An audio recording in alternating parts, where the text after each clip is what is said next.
What other reason brought you here?" Freddie leaned back in his chair and groaned. "You're right, of course. There is another reason."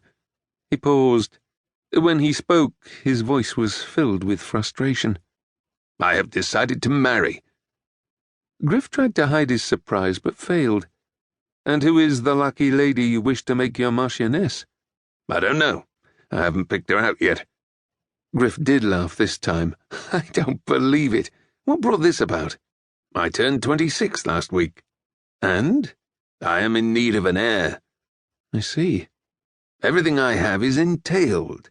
My London townhouse, the country estate, everything. If something were to happen to me, Annie and Rebecca would have nowhere to go. They would be without even a roof over their heads."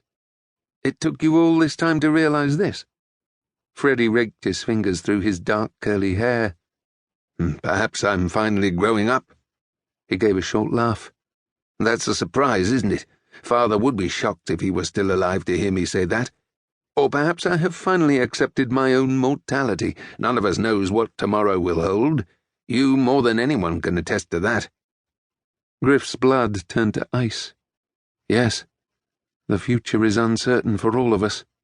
"I don't see why Father couldn't have supplied the Brentwood line with at least one more male instead of just Annie and Rebecca, but he didn't." He took another swallow of ale and set the glass back on the table with a great deal of concentration. "Although, considering his failure at being a husband and father, I suppose I should be thankful I'm not an only child." Griff thought of his own childhood. It had been so different from Freddie's, his parents so loving. "Not all marriages are like your parents." "So I've heard. And it wasn't so bad, really. At least I was sent away to school and could escape the upheaval for part of the year."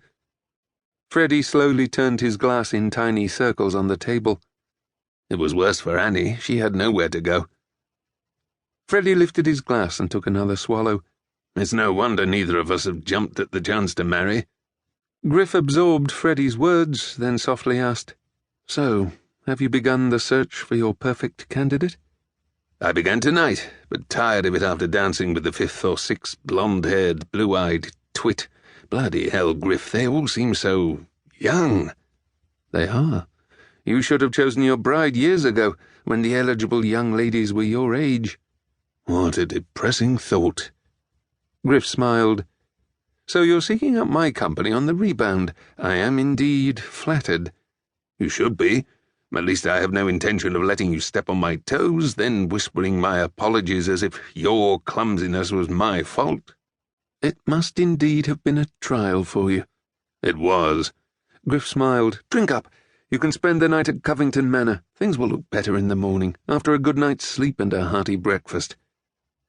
The two friends finished their drinks, then walked together into the cool evening air. Thousands of bright stars twinkled above them, and a gentle breeze washed over them as they made their way across the rutted yard to the stables beyond. Perhaps it was due to Griff's years in the army as a spy, but the hairs at the back of his neck pricked in warning. Griff took in his surroundings to evaluate the danger he felt. He noticed a movement to his left. Then Freddie noticed it too. They both paused. Their footsteps halted as they turned to the side. A glint of metal shone in the moonlight. The realization of what was happening sent a wave of panic racing through Griff's body. "Get down, Freddie!"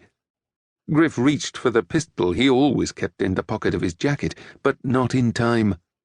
A loud explosion shattered the peaceful country air as Freddie spun against him, taking them both to the ground. A second shot followed the first. The force of Freddie's body was too much, and Griff fell backward, his arms splayed out on either side of him. His chest heaved, as much from careening against the hard earth beneath him as from the jolt of Freddie's weight.